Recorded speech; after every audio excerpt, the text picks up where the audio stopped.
And I'm Zach I'm, Bandit. oh, shit. Oh my I'm Ryan God. Mullen. Oh, You You woke need up oil, right? I always forget what spot I'm in. third. Third. The number Is it 3. always there? Is it Always there? third. Always Okay. third. Never changes. Never changes. It's always third. Even when Jeremiah's on, it's still third. If there's 16 people on an episode, guess what? You're still third. Yay. If there's That's two the most people, if there's important only 2 people, you're still third. aspect. How does that work? Find out next time on Dragon Ball Z. You're listening to the Good Stuff Podcast with CK Helms, Zach Bandit, Ryan Mullins, and Jeremiah Elliott.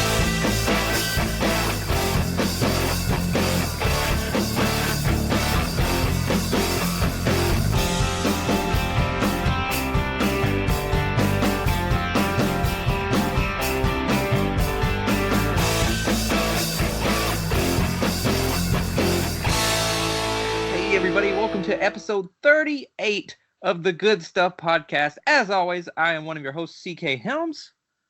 Zach Bandit. I'm Ryan Mullins. And we are without Jeremiah once again. Jeremiah, we miss you, buddy. And Jeremiah's got a busy day today. They're going to get appointments set up to have that baby taken out. So, or induced or whatever. Not taken out. Well, technically it is taken out. I don't know what I'm saying anymore. It is the baby removal training. It's a baby removal date set thing. Yeah. Yeah. Today, if you're listening to the show and we come in on Thursdays. We're really recording on Wednesday, but on Thursday when we normally record, he is doing this. So yeah. So that's what's happening. That's why he's not here. He's doing baby stuff, and his wife and baby are more important than us, especially Ryan. Right? Sounds good. So how was everybody's week? Everybody's good? Good week? I had a good week. That's cool. It's I good. did some stuff. You did some stuff? That's good. Yeah. Cool. We'll probably talk about it on the show, you probably think. Yeah, I mean, my week was just a whole bunch of friends had birthdays this past week. I've been doing nothing but birthday stuff. Hey, speaking of birthdays, next week, very important birthday on September the 18th is my birthday. So just throwing that out there, just so you remember. Oh, hey, look, nobody cared. Well, I mean, whatever. It's fine. I'll remember that whenever October rolls around. What does October have to do with me? Is that not when your birthday is? Is that November? No. You just got taken down to third place on my best friends list. Where's your birthday? It's in November. November, that's it. Whose is in October? Oh, Jess's is in October. That's right. Yeah. My bad. Hey, man, I drink a lot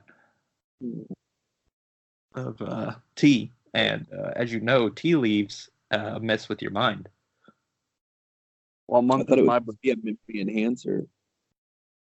Yeah. Yep.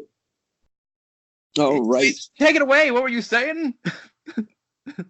This week's opener, our top 5 list too, is going to be SNES games that are being released to the Switch now.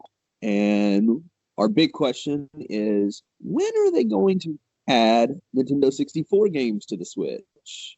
And will we ever get a Nintendo 64 Classic? Yeah, so the Nintendo Direct, they just had one on the 4th. And as Ryan said, they announced Super Nintendo games are coming to the Switch, which came out like the next day. And so they've got like 20 games on there now or something like that. And then they have like a controller, like a Super Nintendo controller for the Switch now. Yeah. Not the Switch now. It's not the Switch now. It's the Switch now.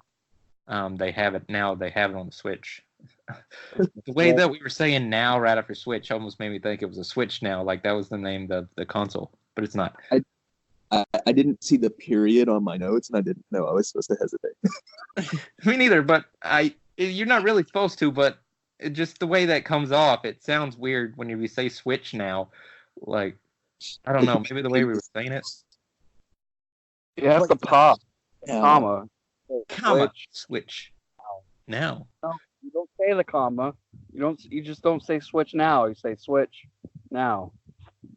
And while we're on the subject, I'm actually, man, I am really, really interested in the mobile Switch that's coming out soon.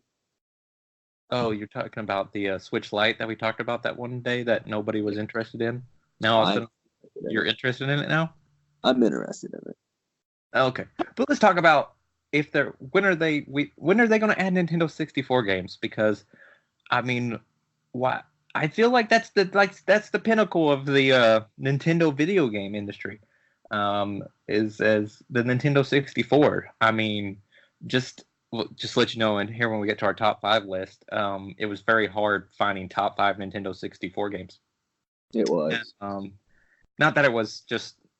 There was just so many good Nintendo 64 games. That's what was difficult about it. Not that we couldn't figure out which ones would be top 5. It was just so difficult. There were so many great games. And when are they going to add Nintendo 64 games? And most importantly, I started thinking about, because I know you had commented like that on the BBP page, I believe, Zach. Yeah. And then, so I thought about that. And that's really where I came up with this for the opener. And when are we going to get a Nintendo 64 Classic? Because we've had the regular Nintendo Classic, we've had the Super Nintendo Classic, which I have that, and we need the Nintendo 64 Classic. We need one of those little bitty Nintendo 64s that got like, man, it would be hard to choose what games to put on it. It's got like 20 games or something on it. That would be so good because that would be like the best system. I'd pay whatever they said. They're like $150. Yeah, no problem. Here you go. They put certain 20 games on it. Like, it would be classic. I mean, a 64-bit processor these days is not that expensive, so right.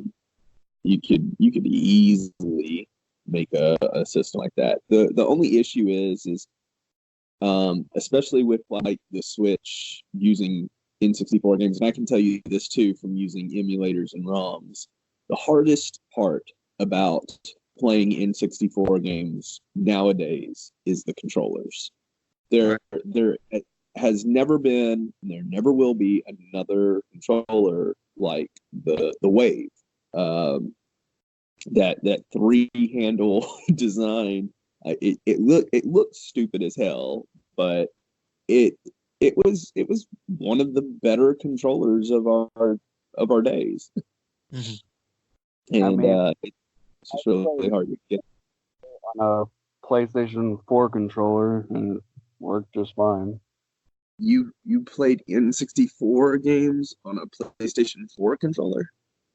Yeah, you can. If you get a ROM on your PC, then you can PlayStation controllers. You just have to remap your buttons the right way for you. I didn't change any buttons. Zach. So don't tell me what to do. Don't act like you know shit when I lived it, alright? So shut the freak up. He lived it, man. He was there during the hard times. I think Zach should go first on the top 5. Oh, fucker. But what the thing is, though, emulators and cool and all that, and ROMs and stuff like that, and you can play those Nintendo 64 games or whatever. But it's still not going to be, if they made a Nintendo 64 Classic, that's a different level. I mean, that is totally. The games are going to be so much better being played on that than they would playing on your emulator. Because one, you're also going to have controllers are just going to be like Nintendo 64 controllers, and so it's going to be.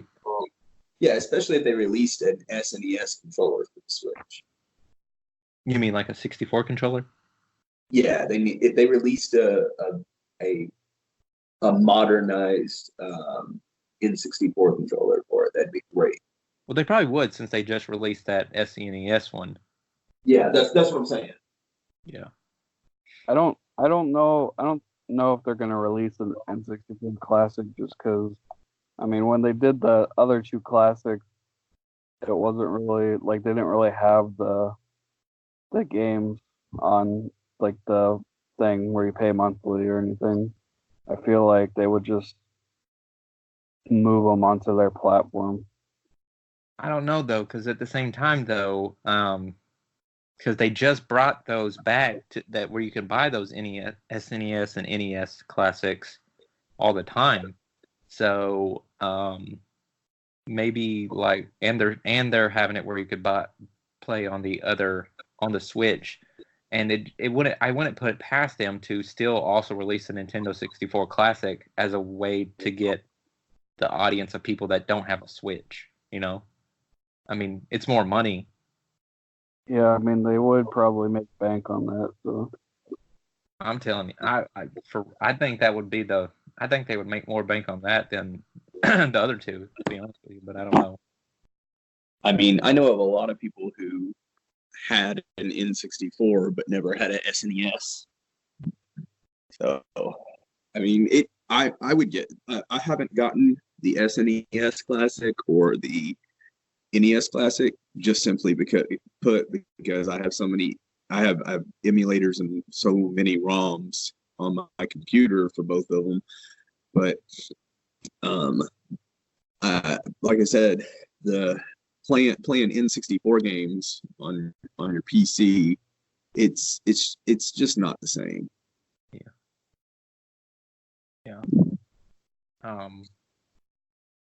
Yeah, and like there's just, as I said, the games so that would be on a Nintendo 64 Classic. There's just certain ones that you're gonna find out when we talk about our list here in just a minute. That there's just so many of them, and there's certain ones that I feel like are going to bring a huge audience because that's really where your multiplayer aspects really came into play, was the Nintendo 64. And I don't know if it would just be if they did this, like, I don't know if they would do this or not. Because Nintendo 64 is really, or not Nintendo 64, but Nintendo is always, they don't have like the best online track record per se. But if they had Nintendo 64 Classic and then added online capabilities to it, dude. Where you could play like Mario Kart or Diddy Kong Racing for Smash Brothers, like you go in those games, like I mean, there's some other ones I just don't want to name them because I don't want to start naming all the ones off my list. But I mean, there's one I'm thinking of, and I'm just like, man, put that thing online, dead in the water. There's where my time is, right there. I don't know though. Who knows? Only Nintendo knows what their plans are. But I feel like if they know there's money there, I feel like they're gonna eventually. It's gonna happen. Whether either they'll, like you said, they may just do the 64 on the Switch games, like you're saying, Zach. right. Or they do both and do a classic. I mean, they're gonna come to Nintendo Switch. It's gonna happen. That's for sure gonna happen. Whether they do a classic or not is up in the air. But if they did, it'd be more money in their pocket, and I don't see Nintendo turning down money. It's not like they're the top console in the world, you know. So I mean, more money is more money. Who knows? Who knows though? Ball's in their court though. But anyways. Every week on the opener, we try to do a top 5 list that kind of goes with what we're talking about. And this week, as I said, we're doing our top 5 Nintendo 64 games. And this one, as I was telling the guys before the show, this one I feel like is going to be the one where we had the most overlay, like our most overlapping choices in our list compared to each other's list. Like sometimes we'll have like 1 or maybe 2 that someone else has. I felt like this one we're going to be really close. But I don't know because there's so many great games as well. And I know I personally had a really rough time and just from what y'all guys were saying before the show, of how you had a really rough time of just trying to figure out just 5 to put in the list, and it was. I got down to 6, and I think you said this, Zach. You had 6 too, and it was like a really tough choice to figure out which one to eliminate. And now when we've been sitting here talking about emulators and stuff, I remember when I had a Nintendo 64 emulator, there was one game that I couldn't actually play all the way because there was part of the ROM, and I downloaded like 100 million different copies of the ROM. They all did the same thing. I couldn't play the ROM of this one game that's not on my list, but I just thought of it, and I was like, oh god, that would probably put that in my top 5 too, so I kind of have like 2 honorable mentions now. So, very, very difficult. Very difficult. But anyway, who wants to go first today? I'll go first if Zach doesn't want to. Okay, well, so I mean, we'll just do what we normally do. Is you go first. All right. My number 5 is my number 5 is Turok. Turok was way outside the Nintendo genre. They didn't like a lot of blood and gore and stuff like that. And there's not that much in it, but it was kind of one of those things that you didn't expect for Nintendo to come out. It had, Turok, everybody knows about Turok. It's a really good storyline, and I believe they had 3 different Turok releases for the 64. It was one of their better selling titles for adults. But just the gameplay in that, and of course going around hunting dinosaurs.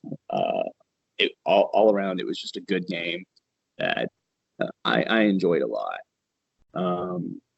My number 4 is going to be Diddy Kong Racing. After which I'm going to get into this one later. After the release of the Mario Kart 64, a lot of people were looking for racing games to play with their friends that didn't just involve driving around, which they took a lot of the aspects of Diddy Kong Racing and made sure that that was in the next Mario Kart game that came out after Mario Kart 64. Had spent a lot of time playing that with friends, having people over to come over and play video games. And all around, it was just a good, well-balanced racing game. Didn't we just talk about Diddy Kong Racing on another opener not too long ago? Like I don't remember what it was. We were talking about classic video games. Yeah, it was something. Remakes or something. Yeah. Oh, games we would like to see have another sequel to. Okay. Yeah. My number 3, Mario Kart 64. One of the great things about the Nintendo 64 as a whole was that it was very easy to pack up and take with you. It was small. You didn't have to worry about game discs getting damaged in travel and stuff.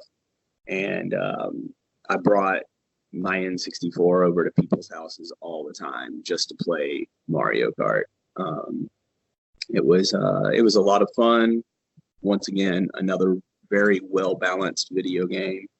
And it was always a lot of fun just to play Mario Kart get a group of friends, because it was so easy to learn the controls to that people who didn't play video games easily wanted to jump in and play that game whenever you had it out there for people to play at gatherings. My number 2 is Super Mario 64. It was a release title with the 64, and Nintendo didn't spare anything with that game. They knew that their big character launch title had to be worth it if they were going to get people to buy the Nintendo 64, and it was definitely worth it. There were so many levels, a really good storyline too for the first 3D rendered Mario game.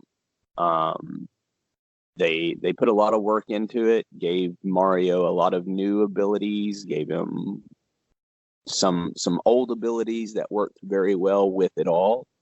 But altogether, I put a lot of time on Super Mario 64. It was a really, really good, probably in my opinion, the best Mario title so far. And my number one is one of the greatest video games of all time, The Legend of Zelda: Ocarina of Time. I cannot count how many hours I put into that video game. That was just my favorite game once I beat it, to clear my save title and start all over again. It was one of the very, very few games in my life that had storyline mode. I mean, that's all it was a campaign, and that I would be willing to play over and over. And whenever I first got my my emulator for the 64, that was the very first game that I downloaded, and I downloaded a bunch of others, and it took me a while to get around to playing any of those other titles, just because I wanted to play Ocarina of Time all the way through again. It's a classic storyline. It went so well into the series of the Legend of Zelda games, and it was just so awesome seeing that character, all those characters, the way that they brought them into the 3D world for the very first time. And that will and always will be one of those video games that at any point in my life I will love playing that video game. Cool. It's my 5. Nice list, man. Nice list. Gosh, man, the Nintendo 64 is such a good system that, God, so many great games. So my list, I'm starting off number 5 was Super Smash Brothers. It was the first Super Smash Brothers game, and God, it was such a good fighting game that it brought all these franchises together, and to be able to fight against each other and stuff like that. And it was some fantastic. And other games have other Smash Brothers. It wasn't the best one by far, because I mean, Melee, which came out on the Nintendo GameCube, I poured so much time in that one, more than Smash Brothers. But I think the first one, you got to remember it for what it did historically. So definitely, if it wasn't for the first one, then wouldn't have had all these other ones. Number 4 for me, what was that? I was going to say that the only reason why the first Super Smash Brothers was not in my top 5 was just because of how much Super Smash Brothers Melee for the GameCube surpassed it. That's Right. why it wasn't on my top 5. Yeah, for sure. I mean, I understand that. Understandable. Number 4 for me was Ocarina of Time. Zelda hasn't always been my top franchise and stuff like that, so I mean, that's probably why it fell on number 4 for me. It's a great game, definitely a perfect game by any means. I don't want to knock that to make it, like, it was really hard to even place this, and it was just, only reason it went to 4 on my list was just personal preference. But as far as, I mean, if you're going to rank games, it would probably rank up there in the top ones. But just as far as my preference itself, that's where it fell. But you've said enough about the game. It was an amazing game. Number 3 for me was Banjo-Kazooie. I love the Banjo-Kazooie games, and then Banjo-Tooie, the sequel. Those were amazing, but as I said, just talking about Banjo-Kazooie, it was an amazing game, amazing storyline. I really love Banjo-Kazooie, and I really want to see another one. And I hope that somehow, like he just came out for the Nintendo on the Nintendo Switch. Super Smash Brothers, was it Super Smash Brothers Ultimate? I think it's what it's called. Yeah, you play Banjo-Kazooie or character on there now, and I hope that even though that Rare is owned by Microsoft, they were able to work out a deal. Hopefully they can work out a deal some way to be able to make another game in the Banjo-Kazooie series. I think we talked about this not too long ago on an episode. But yeah, God, Banjo-Kazooie is so good. Number 2 for me is the exact same as Ryan's. Number 2 is Super Mario 64.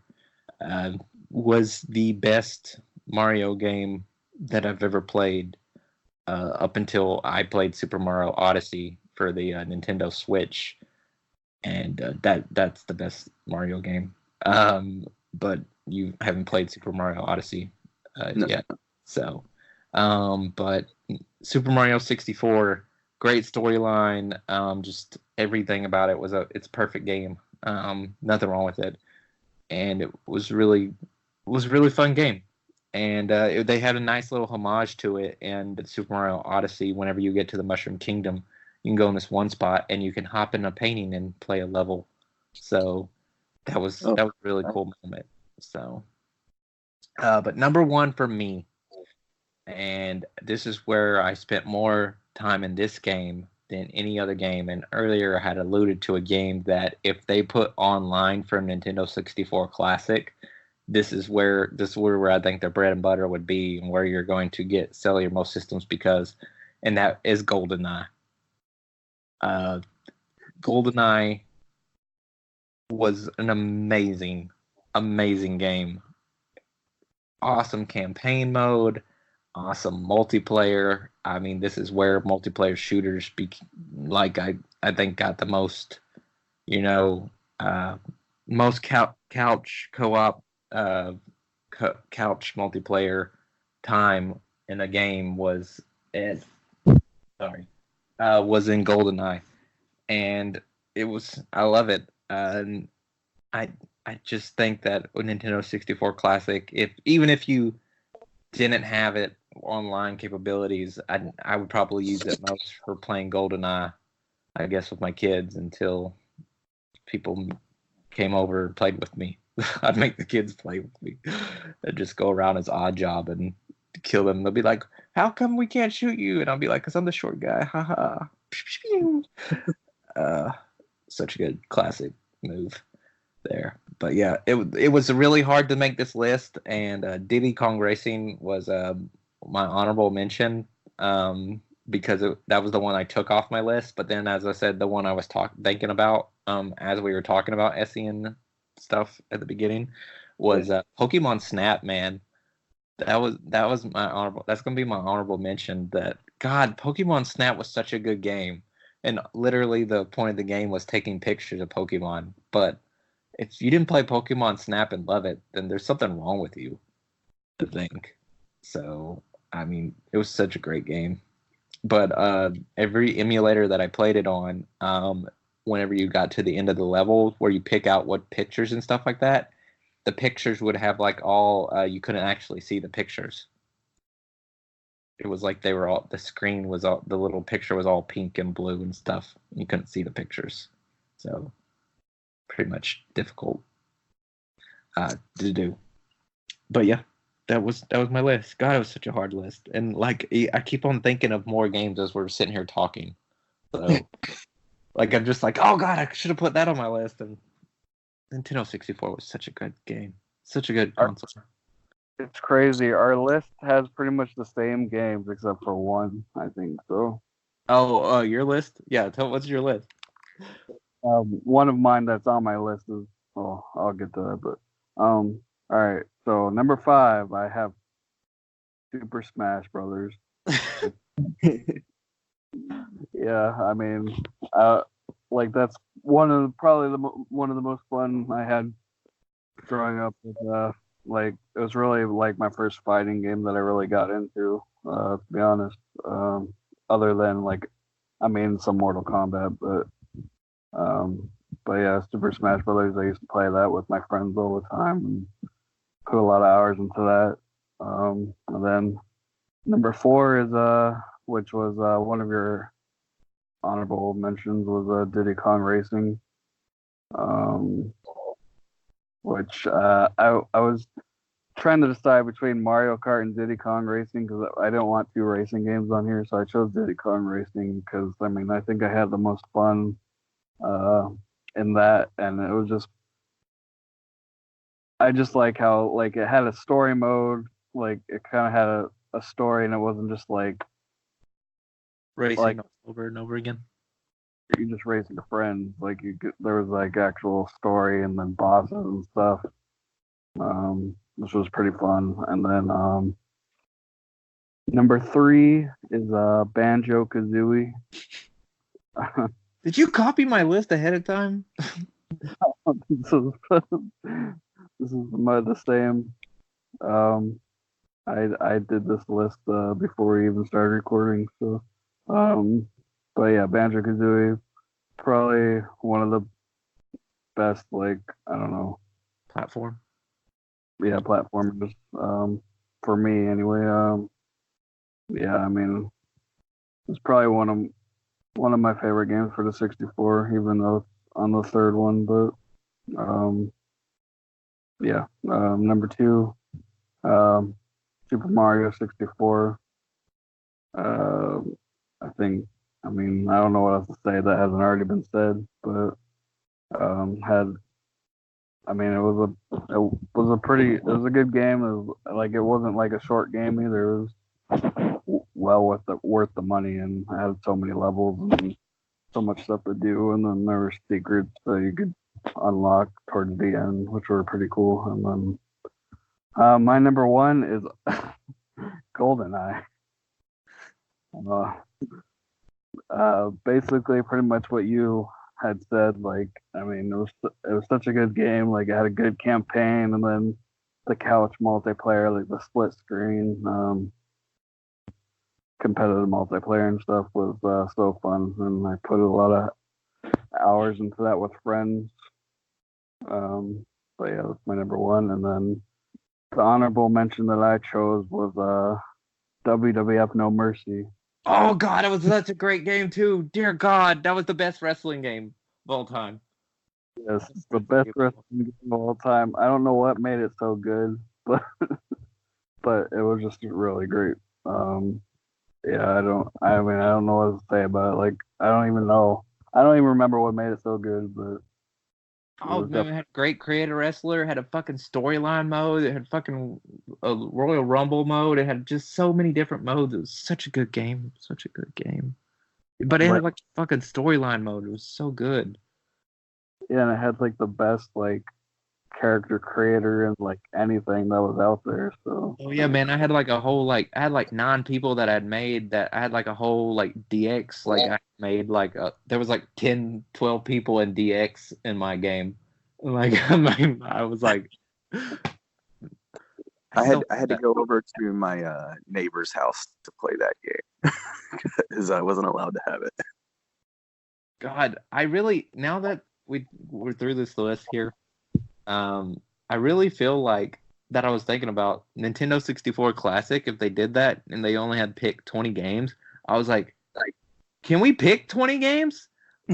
So what we should do is we should get Jeremiah involved too and make like a little post where we pick out 20 games to be in a Nintendo 64 Classic. I don't even know if I could do that. I don't know if I could get just 20 games from Nintendo 64 because I was like, think of all the games that came out for that. Yeah. Because like you said, Turok, and then I was like, oh God. And then I did WWF No Mercy. I didn't even think about that when I was doing my list. Pilot Wings came out, Mario Kart. I mean, well, and also I may be wrong about this, but I believe the gap in between the Nintendo 64 and the Nintendo GameCube was the largest gap of time that Nintendo's had between console releases. It may be. I don't know. I'd have to look it up to know for sure. Well, definitely it's not been the Wii or Wii U or Nintendo Switch because those came out like too quick in between. And Yeah. I don't know if it was a GameCube to Wii or Nintendo 64 to GameCube, but it probably was Nintendo 64 to GameCube. Quick side note. I have never played GoldenEye. Oh my God.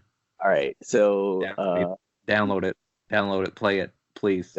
There's two quick stories involved here, but they all focus around the same center point.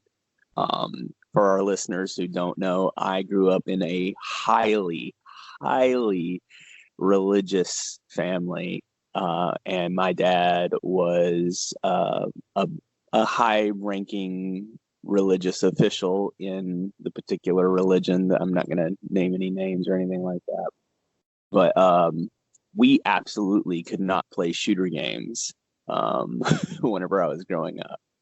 And so GoldenEye was completely off the list. And if my dad ever heard or thought that I was playing a shooter game, I would have been in so much trouble.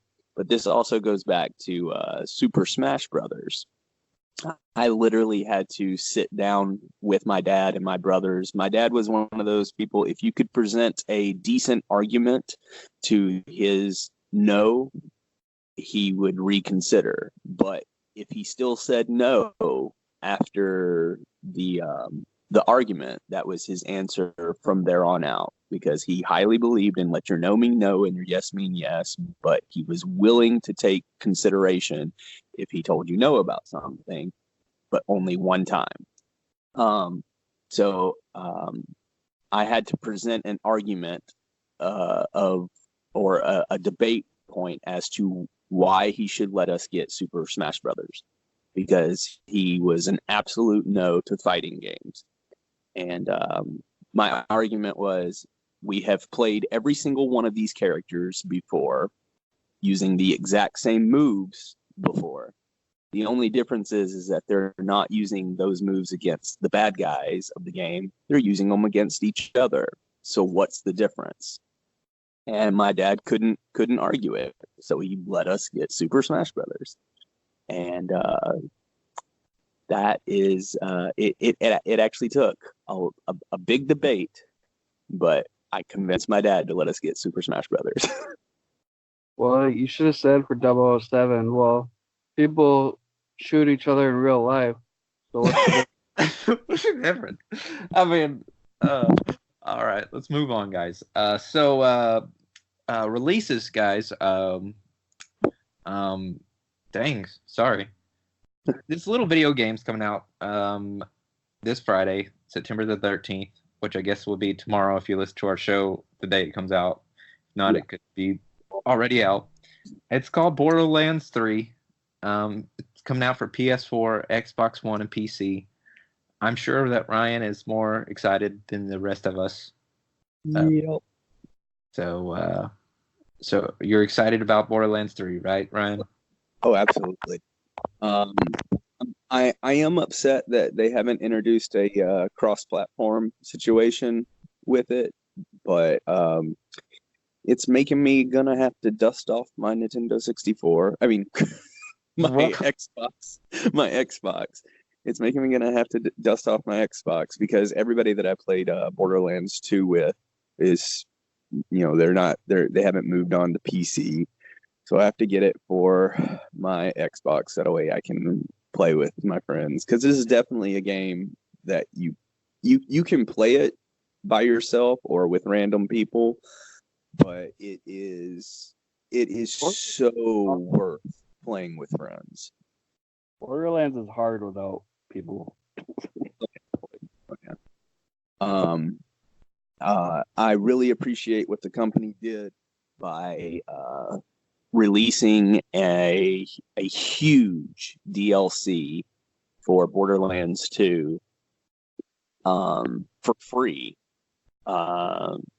just that way they could hype up the game. And usually whenever video game companies do something like that, it's something cheaply thrown together just to do so. This was not. They brought in brand new characters for a video game that has been out for years. Like it was surprising. It was surprising and refreshing what they did for that DLC. Because even if you're never going to play Borderlands 3, the DLC for Borderlands 2 that they released just a couple of months ago was totally worth it. And I really appreciate the fact that they didn't charge for it. And that to me, just having that DLC for Borderlands 2 for free made it worth purchasing Borderlands 3. Yeah. Cool. We have the Handsome collection, with PS Plus, and yeah. I don't think they're bad games. I feel like they're just not my style. But I mean, they're good. It's a good game. I know it's a good game, and I would never knock the game or anything like that. Because I mean, Borderlands 2 and stuff is a good game. It's just not my style, so I won't be getting Borderlands 3. But I mean, I think that everybody should get Borderlands 3 if that's your type of style. But I think maybe it's the cell shading that it is. I think that's maybe why I don't like it as much. The aesthetic look of it. Maybe that's the reason why. I don't know. I will say, playing Borderlands with a group of close friends, there's a huge difference in between the two. It's so much more fun playing with friends. Oh yeah, because I was playing the pre-sequel by myself and been playing Borderlands 2. Is that what we were playing, Zach?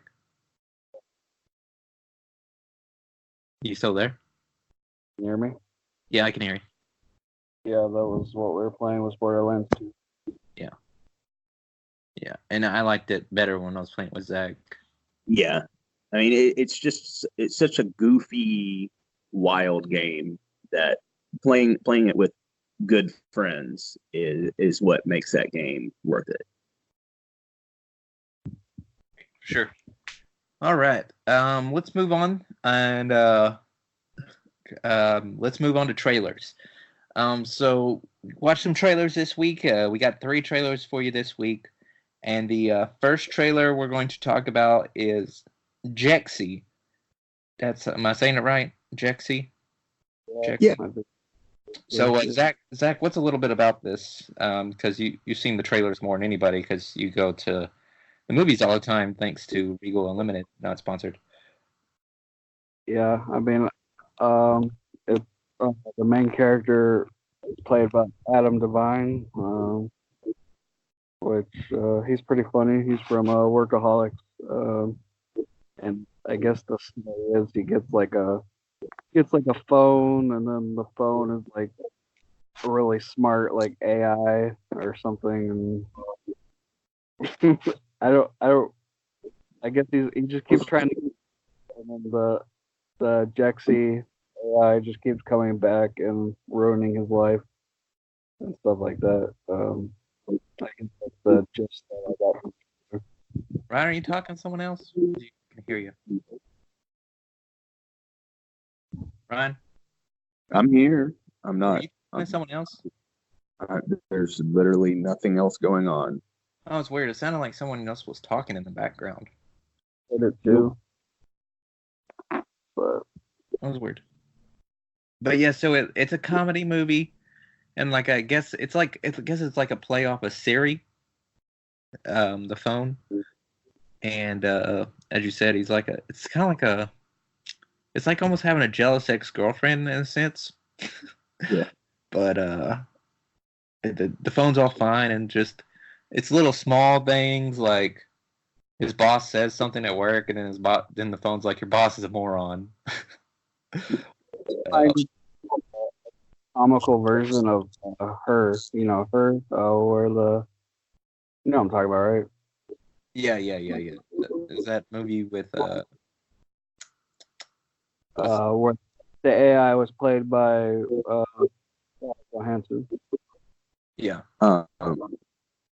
It's kind of like it's like having a personal assistant in your life who's trying to make you Love it. do better things with your life, but at the same time doing it their way, the way they see fit. It's pretty funny. The funny thing was whenever that girl was like, you ready to go? And he's like, yeah. And he grabs his phone and she's like, can you not bring your phone? And the phone goes, bitch, what? or this bitch or whatever. This bit. This bitch. That was funny. That was pretty funny. That made me laugh. She said, "Who this bitch?" Who this bitch? That's it. Yeah. Who's this bitch? Who this bitch? Yeah. It's one of the few comedy releases that I will actually say that I'm probably going to go see it in theaters. Yeah, I Now- think see this in theaters too. And, does anybody else think that Adam Devine, does he remind you of anyone? Oh, shut up. What? No, he reminds me of Jack Black. Like he has that same voice.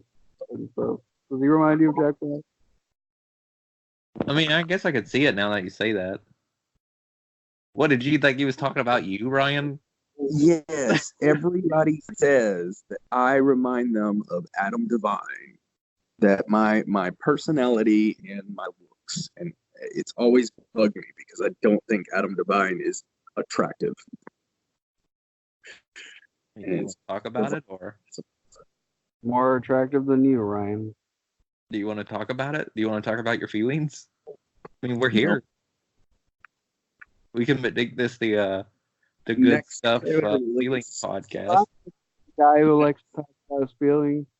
Next trailer release was Michael B. Jordan, Jamie Foxx, and Brie Larson in Just Mercy. You know I what?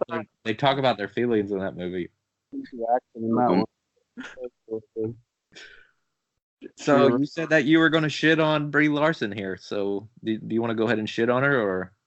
Well, I'll talk about the trailer first. So, the plot of the movie is Michael B. Jordan is playing an attorney who's trying to help wrongfully accused people on death row, trying to help them avoid the death sentence or get their sentence reversed if he finds evidence and stuff. And Michael B. Jordan goes to this small town in the South and is investigating and getting more information on Jamie Foxx's character to see if he can find something that went wrong in the trial.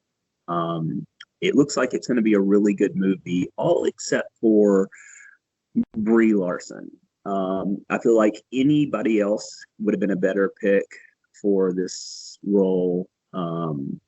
Not because I'm not hating on Brie Larson, but Brie Larson, I am from the South. I have lived in the South nearly my entire life.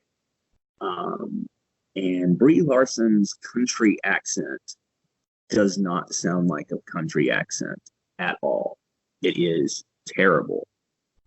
The first time I heard her speak in the movie, the first thing that I thought was, what kind of accent is she trying to do? And then it took me a while, and I realized she was trying to do a country accent. But it's one of those things of whenever you're trying to imitate something, but I feel like you've never heard it before.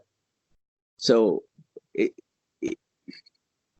imagine someone trying to do a Mickey Mouse impression, but they've literally never heard Mickey Mouse speak their entire life. So they're just kind of making up something on the fly that they. So they're like, so speak like Mickey Mouse, and they're like, "Hey, I'm Mickey Mouse. What's up, man? You want some cheese and shit?"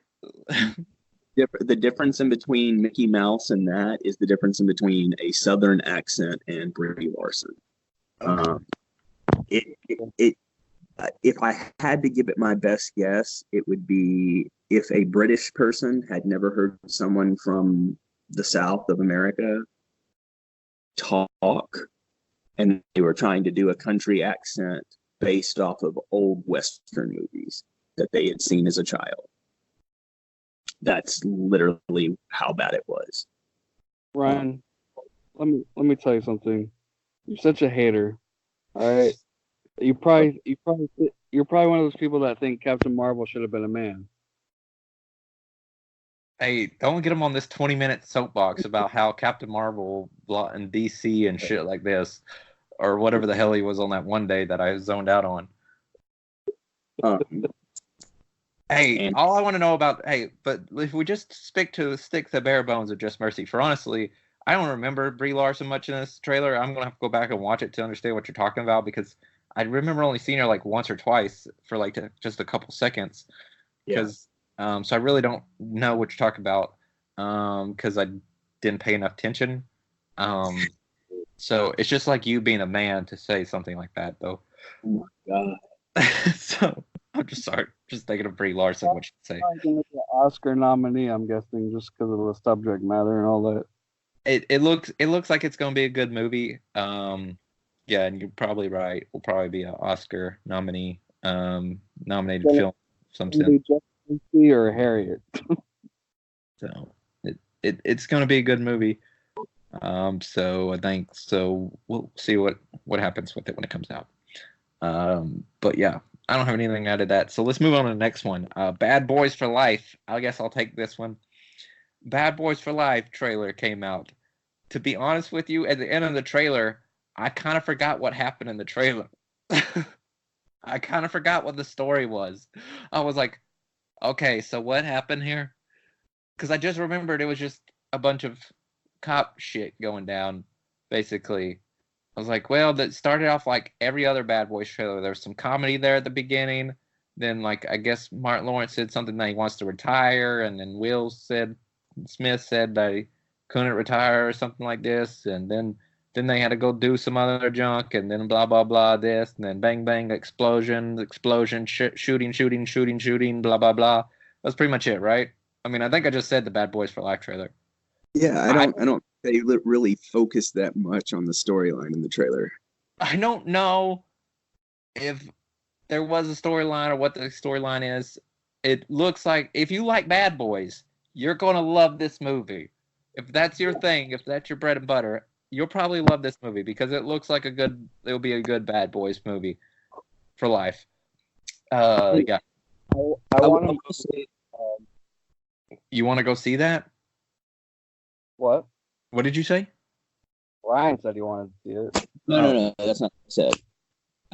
What I was saying is that I know that Will Smith has always been kind of creative control over certain movies of his, doing sequels and stuff like that. That he is really particular about making sure that the sequels live up to the originals. So I feel like it's going to go in really well with Bad Boys and Bad Boys 2. And I feel like, especially with Martin Lawrence, this is Martin Lawrence's first movie in a very, very long time after he had that one movie that completely flopped. Can't remember the name of it. Was that the one where like the family reunion one or whatever it was? It was. I think so, but I just know that his last movie years ago just completely flopped. I feel like those two actors are going to make sure that this movie holds up to the original too. Gotcha. Yeah, I mean, like I said, I don't think it's going to be a bad movie. I mean, it looks like a Bad Boys movie. I just don't remember what the storyline was.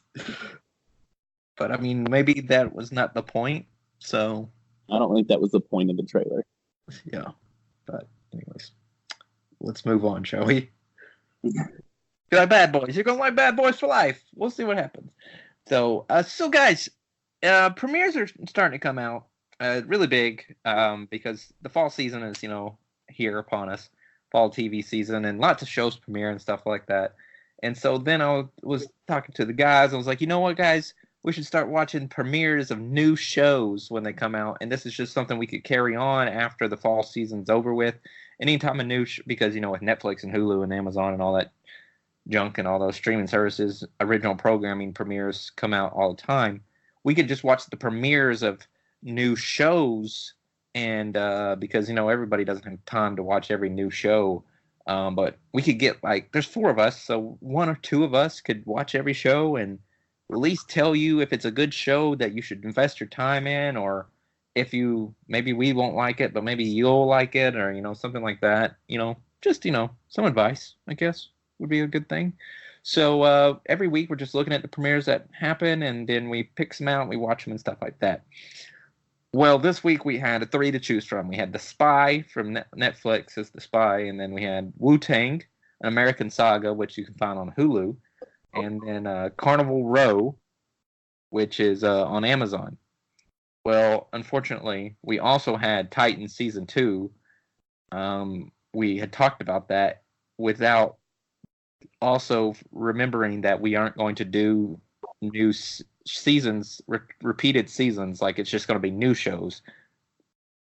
I'd set that rule, and then I threw in Titan Season 2, and we completely forgot about it. So I made Ryan watch. Ryan was supposed to watch The Spy and Titan Season 2, and he had never even seen Titan Season 1. So I made him watch all of Titan Season 1, short story here.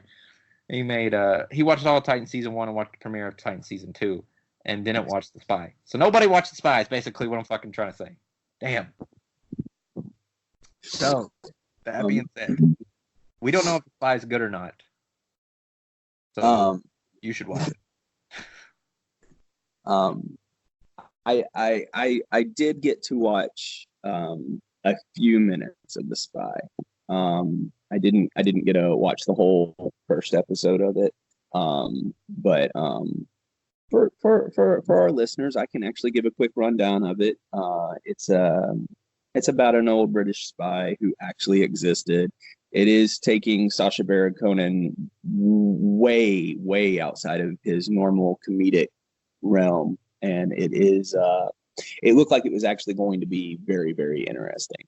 I do plan on watching this miniseries all the way through, just off of the little bit that I did get to watch of it. It definitely made it worth going back to actually fully watch and give a decent watch to through. But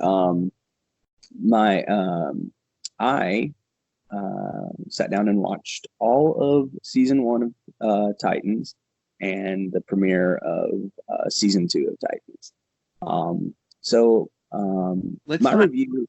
Yeah, let's not really. I'm trying to think of how we should do these things every week, because I don't want to review them too much.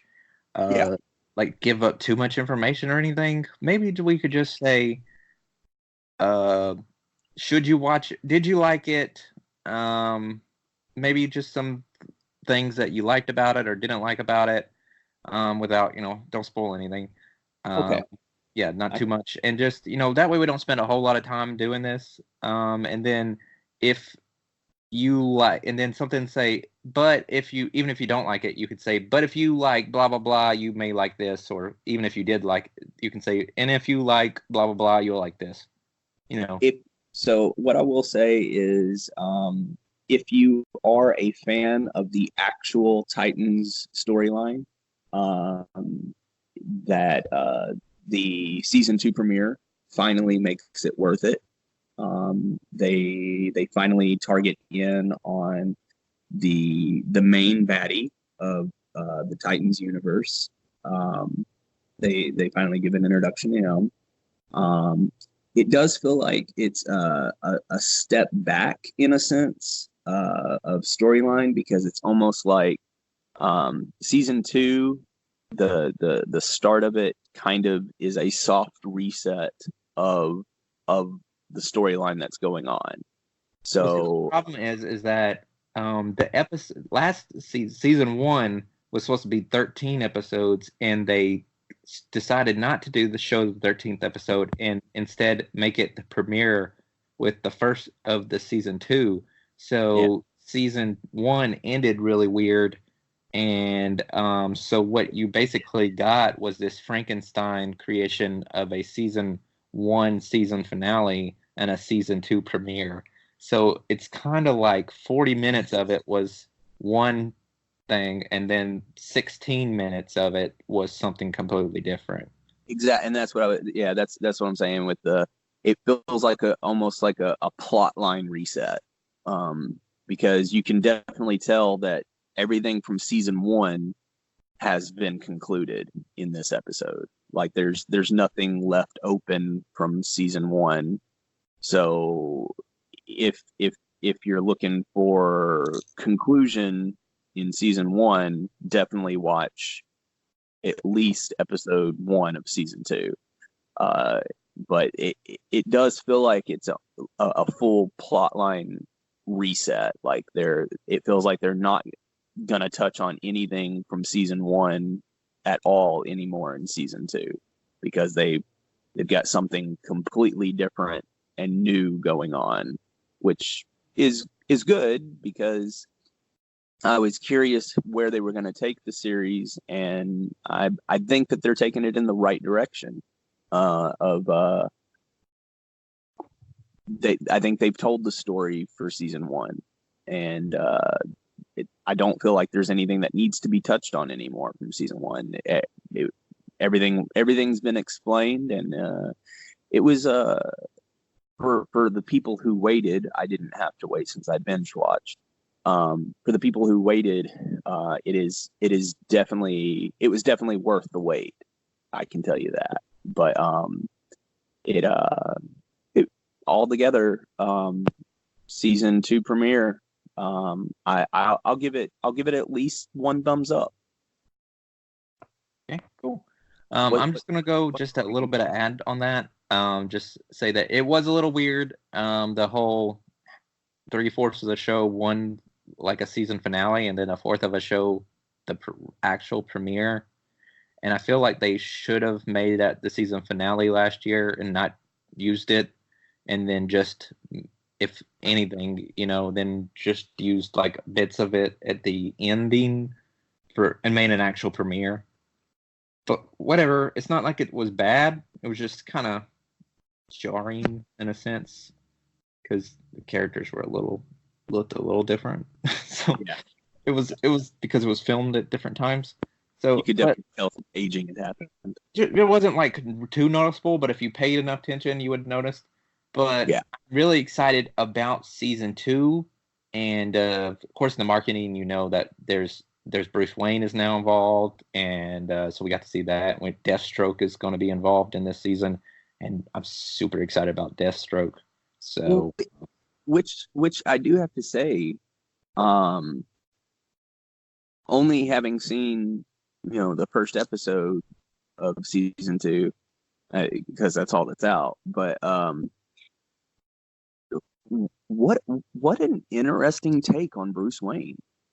Yeah. It's more older Bruce Wayne. Yeah, and he doesn't behave like the Bruce Waynes that we've seen before in live action. Yeah, because he's a older Bruce Wayne. He's not, we don't see him as in the bat suit, at least not yet, anyways. But he's older, so he's more reserved in his judgments and his thinking and stuff. So he's not as brash as the Bruce Waynes we've seen. So live action. So I'm pretty excited about it. I'm gonna agree with Ryan. There's definitely thumbs up, and only 1 just because it was weird. But I definitely feel like DC.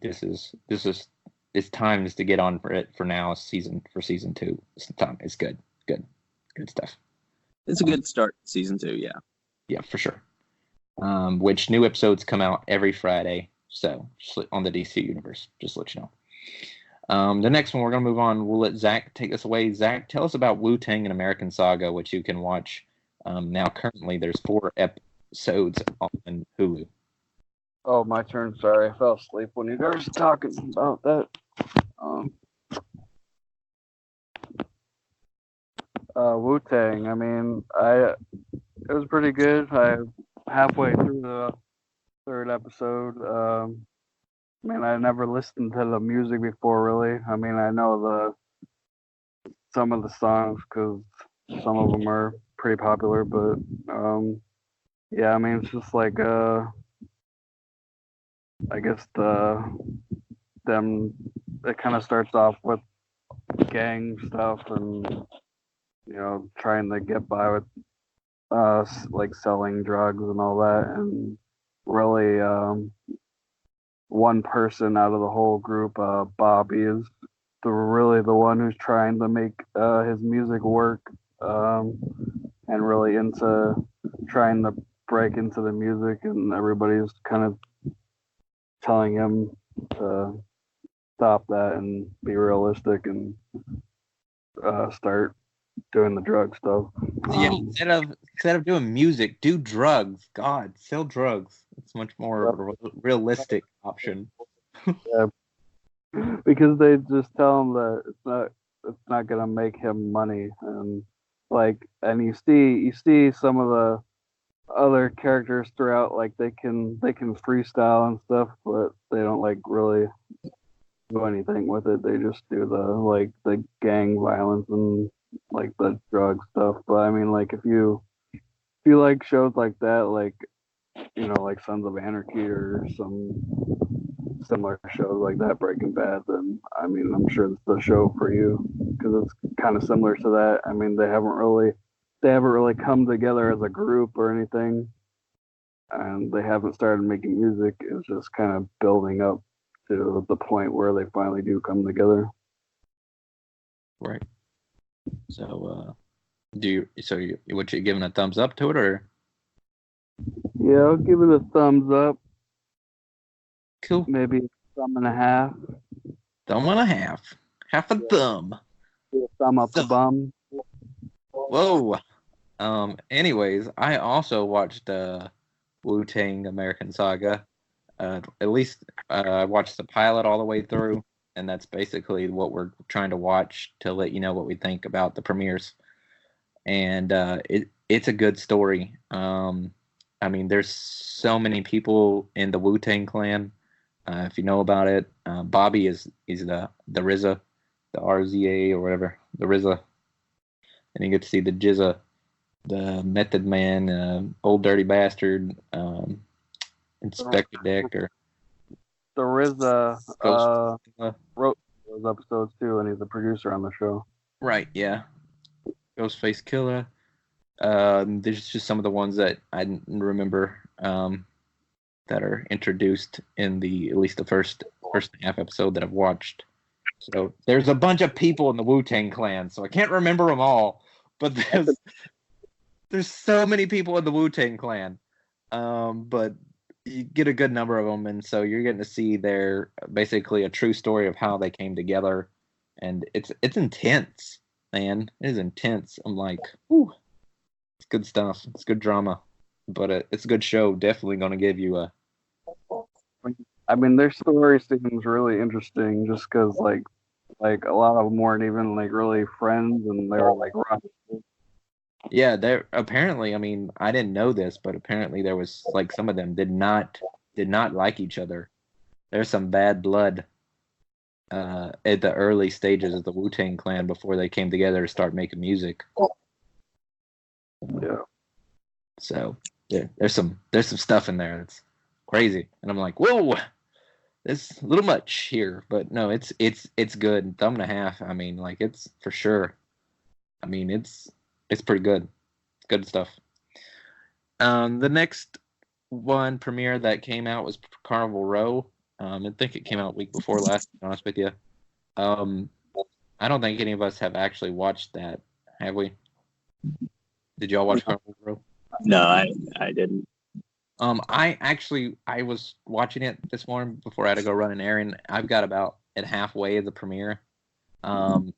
So I can't give full thoughts on it, but what I've seen so far, I mean, it's all right. I don't know exactly what to completely think because it's kind of weird and slow and stuff, and I don't really know. And I don't know. It's kind of like it's like a detective type thing mixed with fantasy world. In a sense, there's a lot going on, and there's a lot of lore. Lore, I guess is the word, LORE. And the show's mythology to know about, and to learn. And there's so much going on and to know about, and so it's like a lot to take in. So you would have to watch it a lot more, I think, to get more into it and stuff like that. So it's a lot to be thrown out for something that you don't know anything about. And I think there was comics or something off of it based off this. This was based off a comic or something. I'm not really for certain. But it wasn't bad. It's just I feel like I'm gonna have to watch a lot more to get into it. No. I hear you. But yeah, anyway, there's your premieres for this week, and we're gonna try to do this every week. Watch some premieres and spend 30 minutes, an hour at least on a show just to watch it, even though we don't want to, just to let you know if you should. But definitely check out some of these shows that we talked about, and I think there's something there for any type of person. So, but yeah, let's move on. Does that sound good? Yeah. Guys, so Infinity Ward. Why am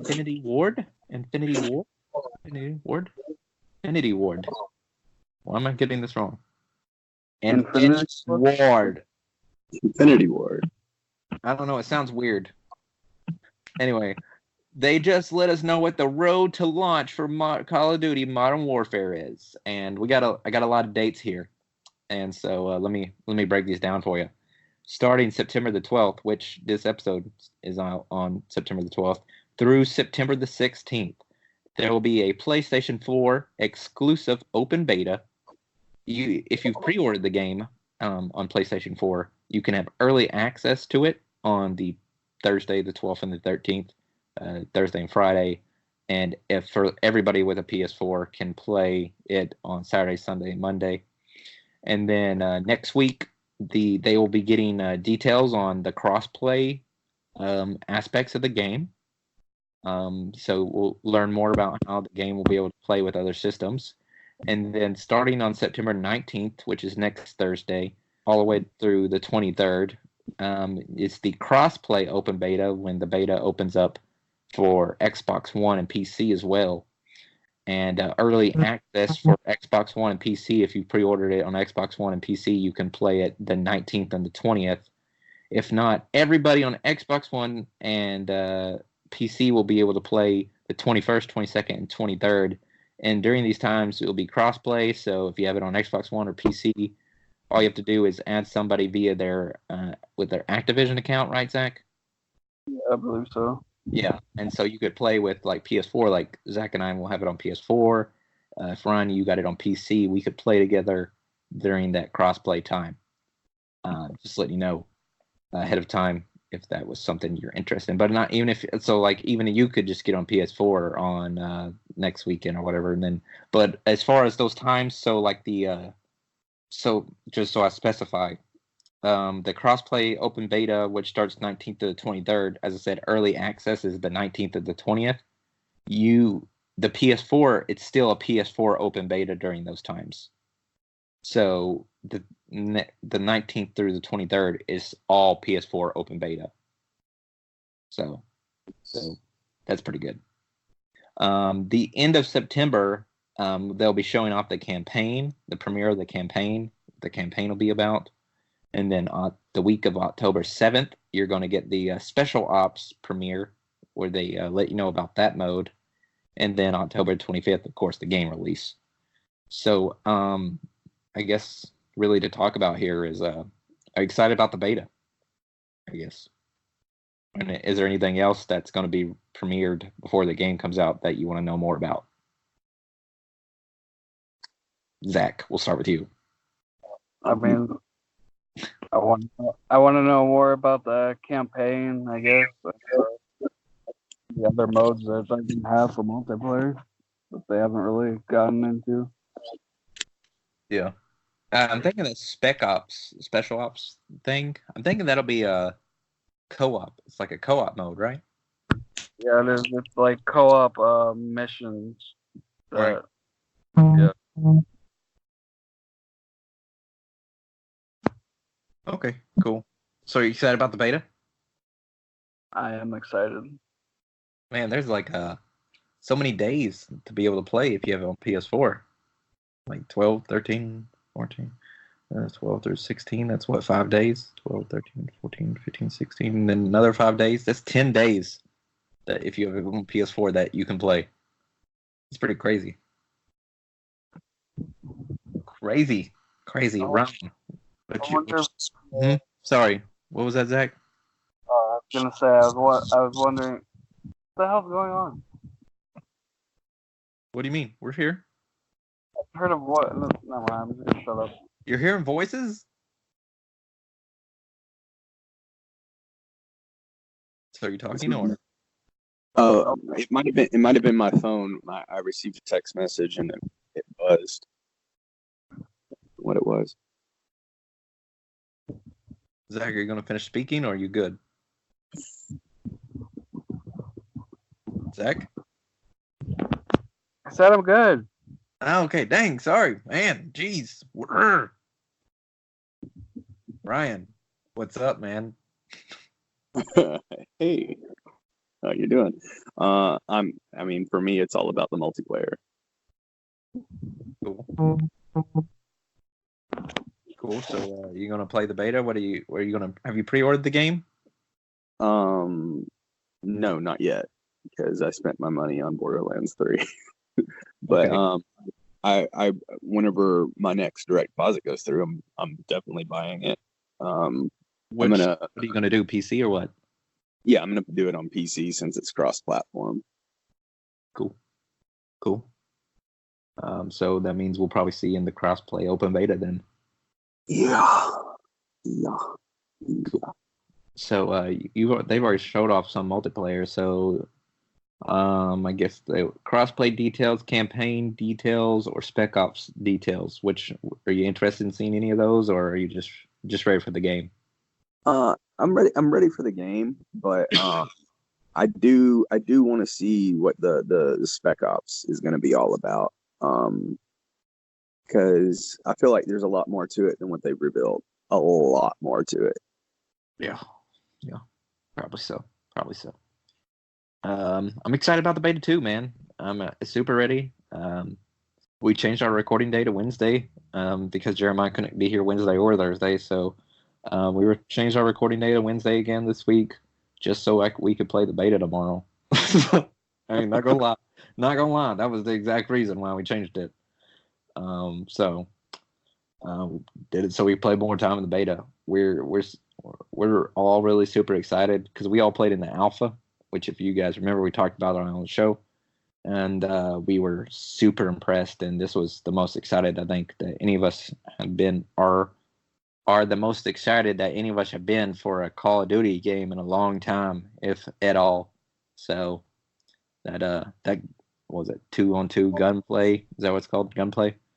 Whatever it's called. Gunfight? Is that what it's called?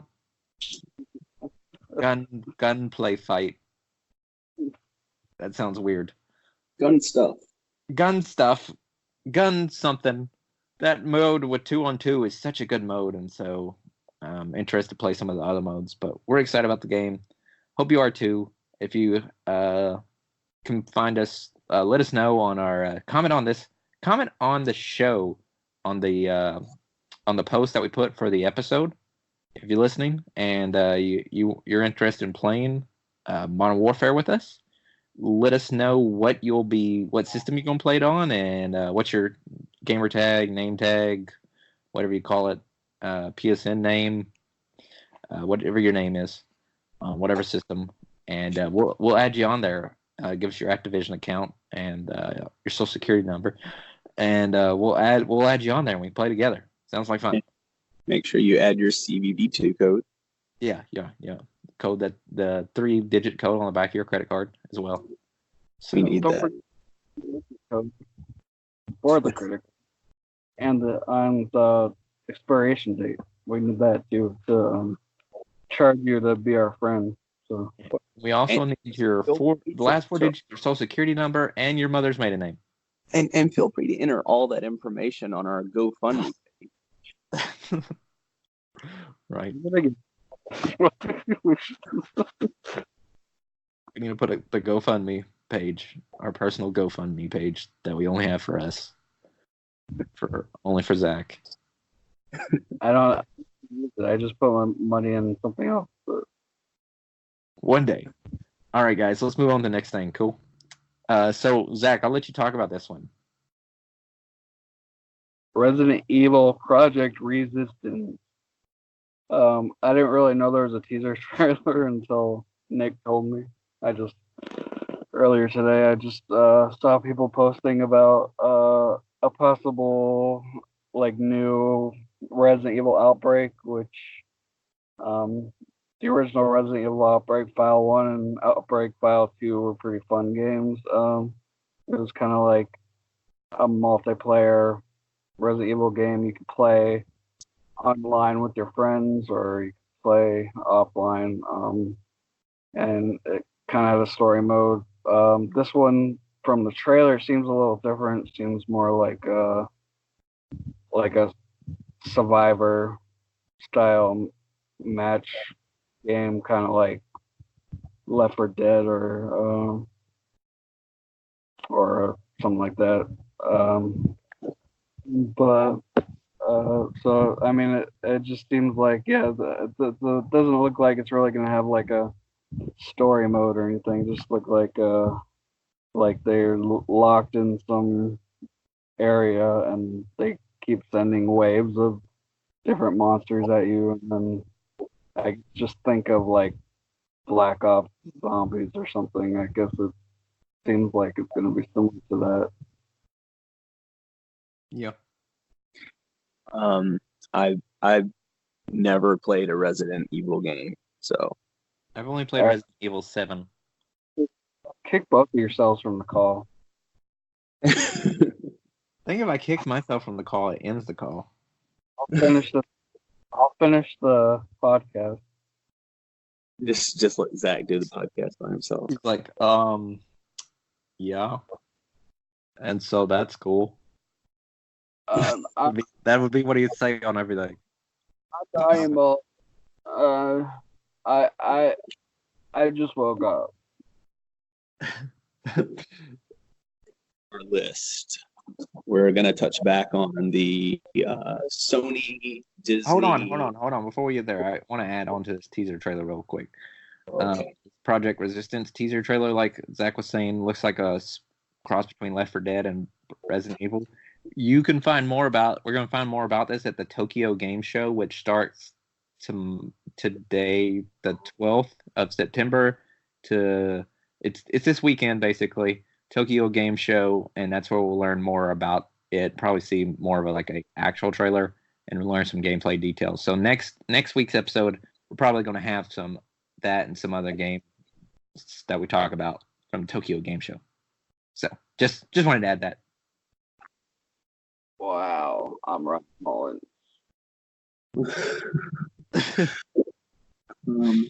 But Ryan, you were saying about Sony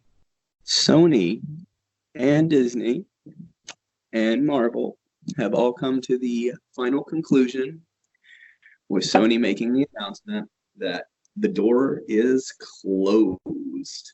There will be now. As far as Phase 4 is concerned, there will be no talks of Spider-Man in the MCU. Well, it's really Phase 5 because Phase 4 is already planned out, or Phase 4 has already all been announced. So it's Phase 5, really. That's what I meant, is that Phase 4, no Spider-Man in the MCU, period. Who knows for Phase 5? They could talk again and renegotiate, but it's not going to be in Phase 5 either, because all of Phase 4, they announced at Phase 4. So everything that comes out that they announce now, like Black Panther, is in Phase 5. So Spider-Man's not in Phase 4 anyways. Yeah. So, All right. Get it? Our dreams are ruined. Just Our shut up. dreams, life is ruined. We did a whole episode on this. I mean, I personally wish that there was some way that they could have worked it out that Spider-Man was doing his own thing, but was still open to make guest appearances in the MCU. But unfortunately, it looks like that's not going to happen at all. It would have been great for the fans, but in the long run, once you find out all the details and all the information, you come to find out that Disney was just making too big of a demand on that this intellectual property that Sony owns. And once you hear all the details, it kind of makes you want to side with Sony. I don't really want to side with Sony, but I mean that's just me.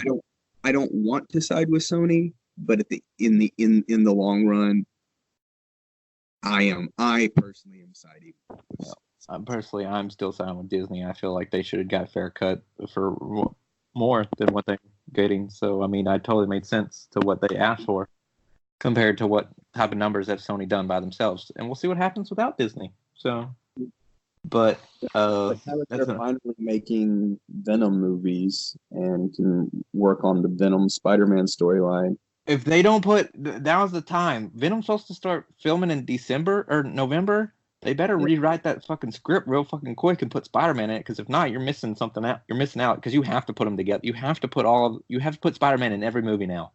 Yeah, like you gotta attach Spider-Man to like all your crossovers, like your Morbius movie.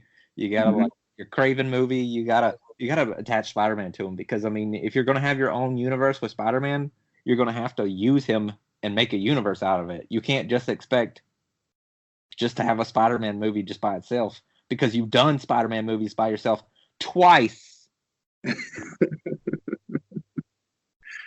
But as long as people like Tom Hardy do have some creative control over those projects, I feel like they're going to do really well.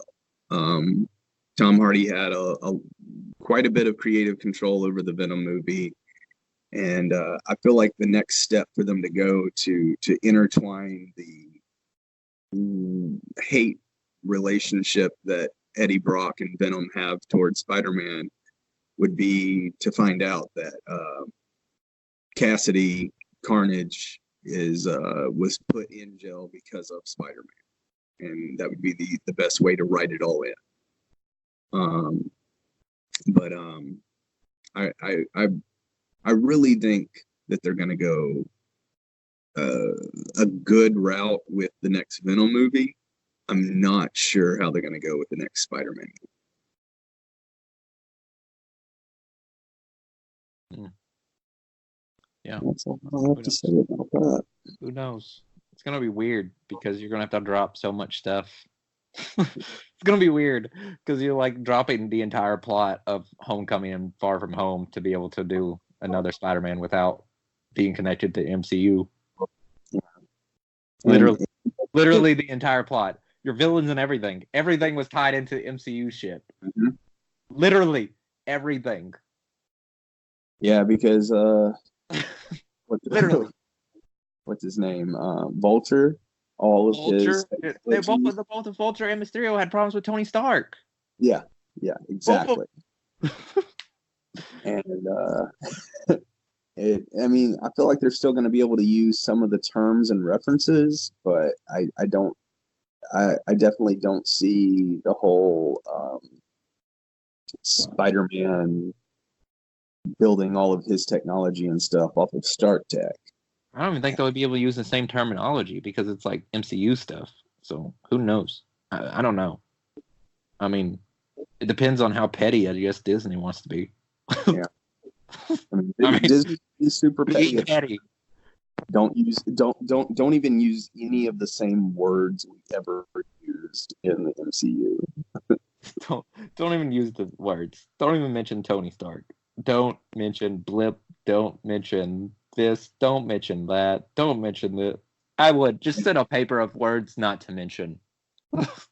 Yeah. I'd be petty as fuck, man. I would. You can't even use J. Jonah Jameson anymore. I know he's owned by y'all, but fuck that. I make the rules. I'm Lord Mickey. All right, let's move on. Zach, are you sad about this though? Yeah. I love you, man. Moving on. That's the episode name. Yeah. Apple has announced that their Apple TV Plus streaming service, because we need another streaming service, it's going to be launching November 1st, which apparently it was announced back in March. They announced the launch date of being November 1st. It's going to be $4.99 a month. I don't want to spend a lot of time on this, by the way. $4.99 a month. But if you buy an Apple TV, a Mac, or an iPhone, you get a whole year free. I mean, you spend $800, you get this service for free for a whole year.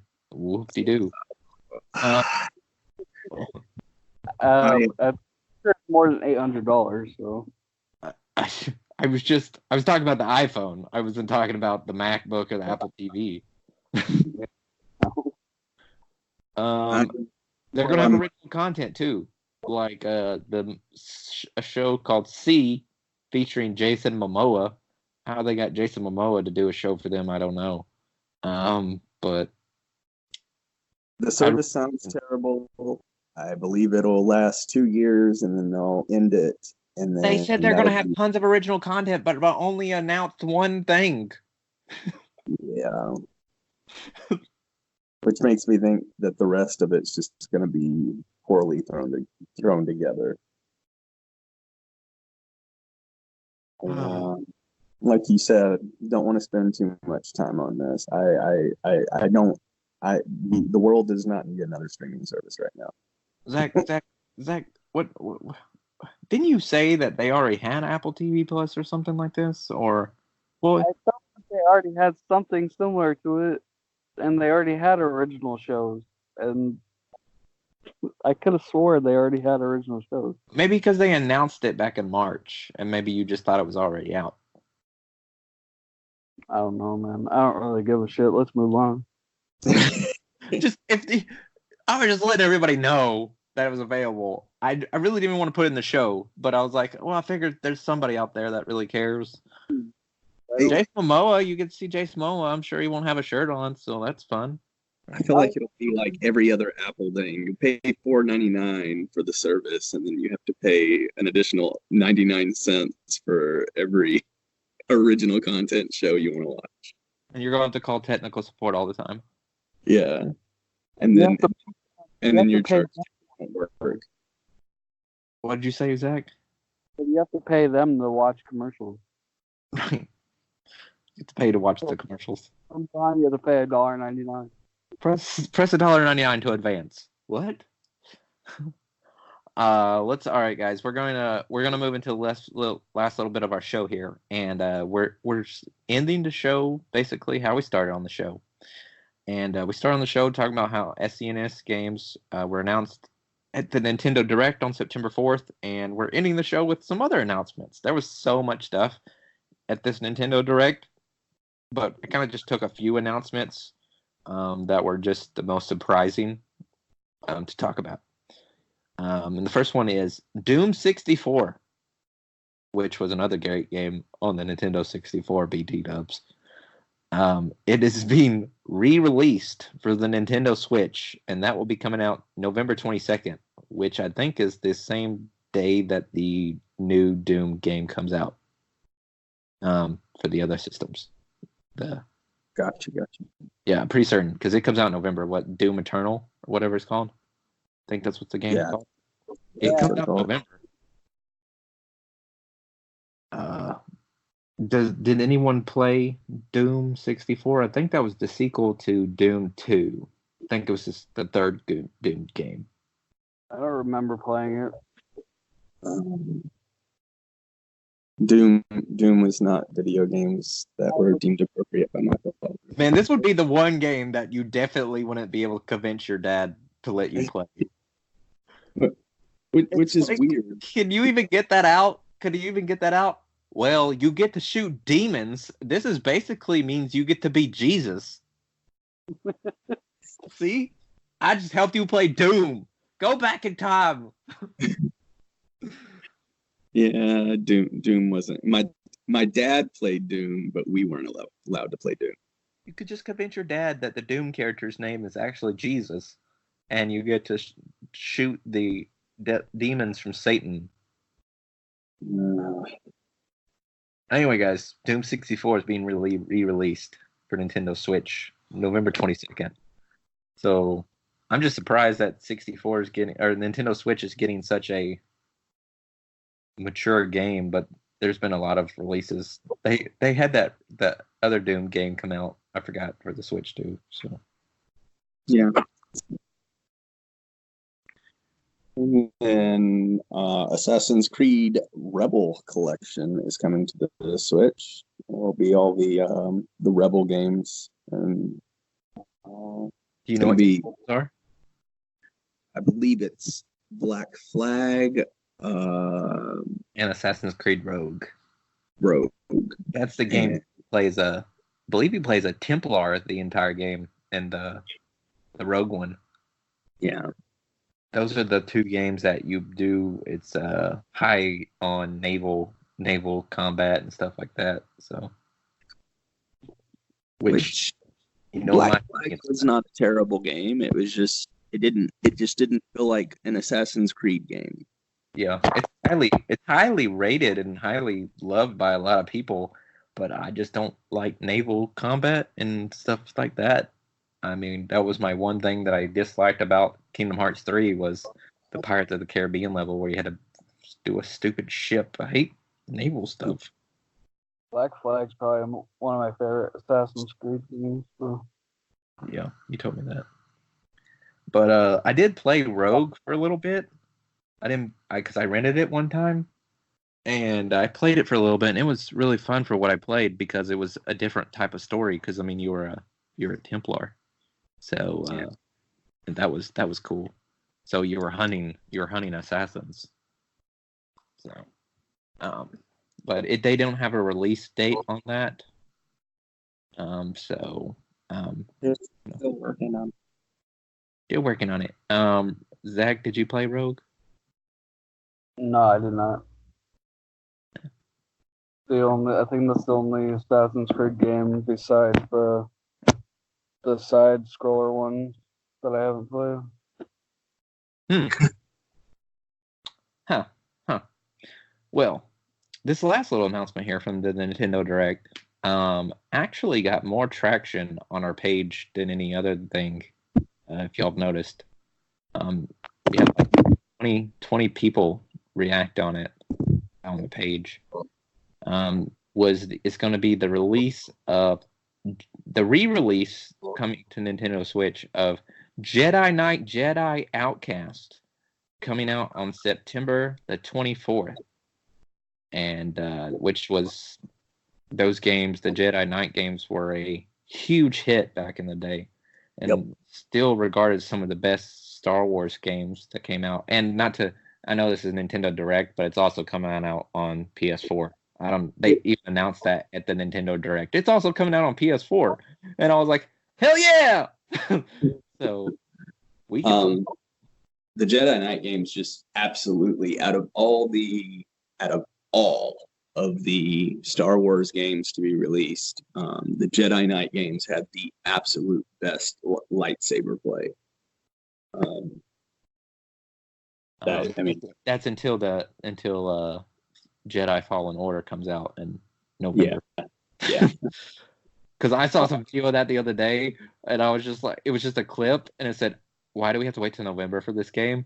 And I was just like, it was just a little bit of a clip, and dude was fighting with someone, and he just grabs the dude, goes to like slap him with his hand or something. He just puts his hand up, and then just goes up behind him and moves the lightsaber at the same thing and just slices his body in half as he moves behind him. I was like, holy shit! Something else with the Jedi Knights, they're doing a re-release of, this is for Switch only, Jedi Knight Jedi Academy 2.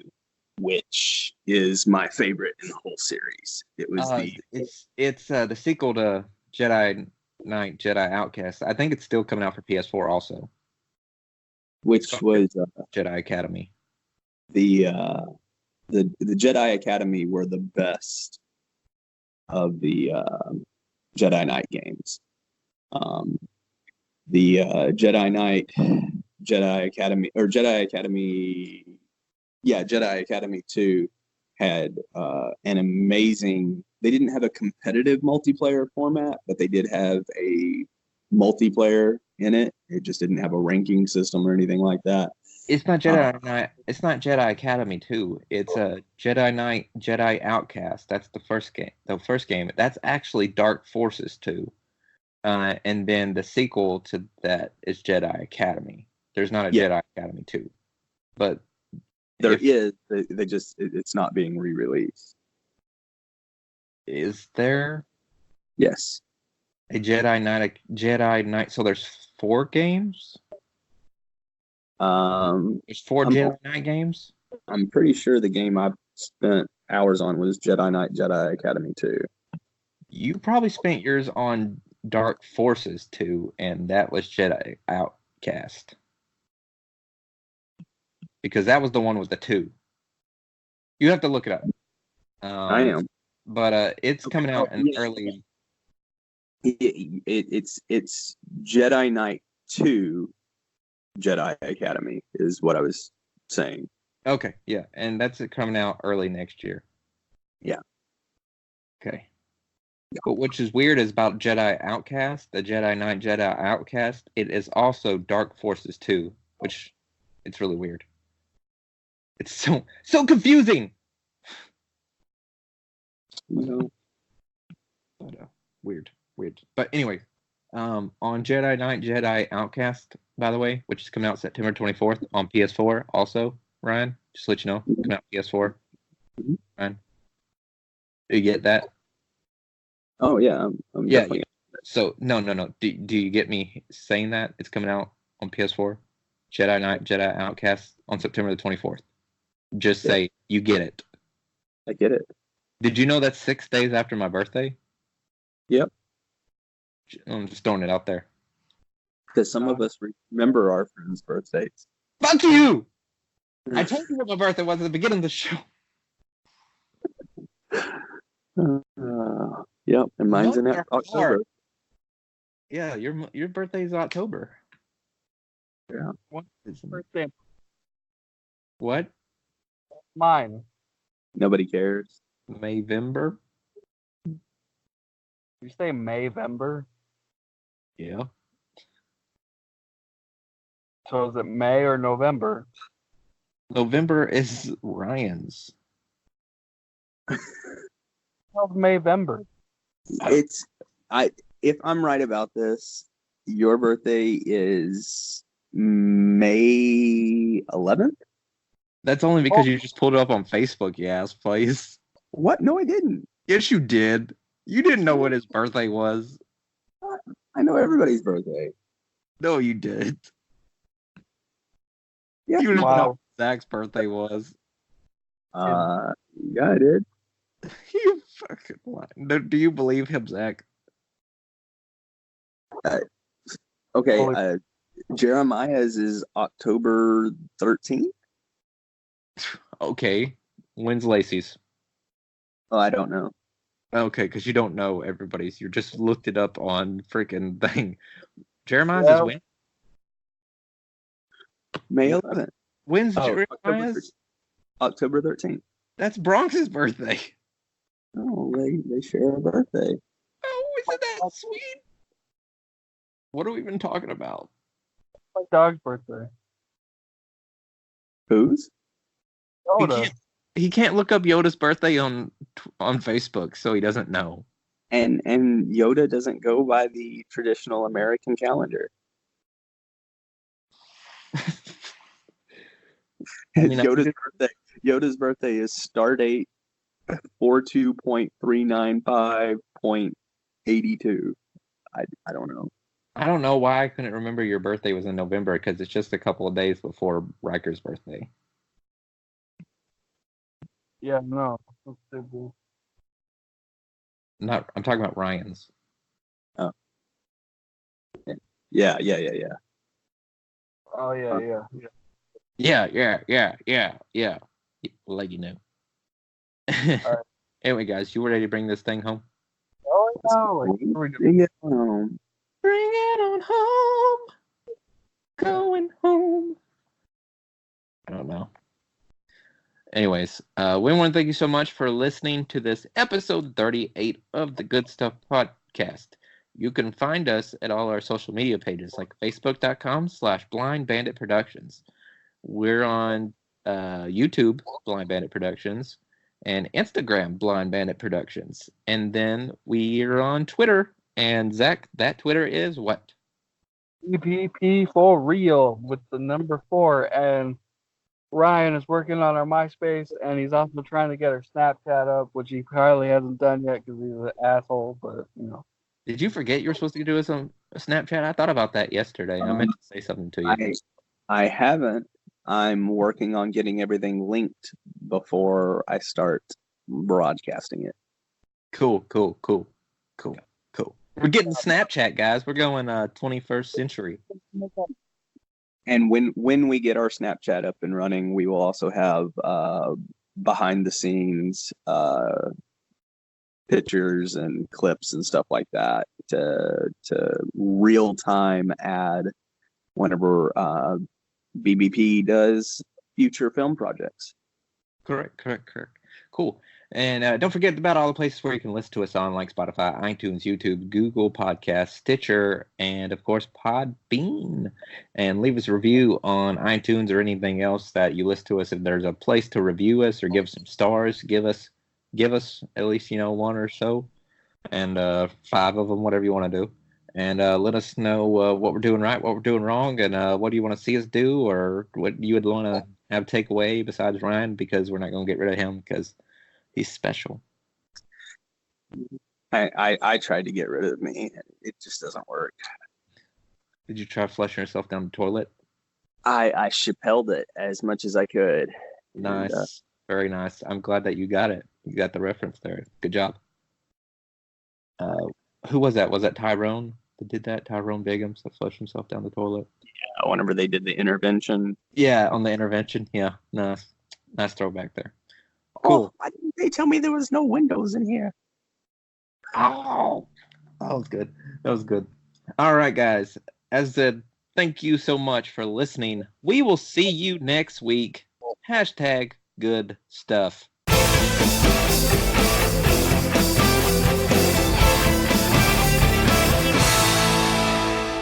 the Good Stuff Podcast ain't nothing to fuck with. Wu-Tang.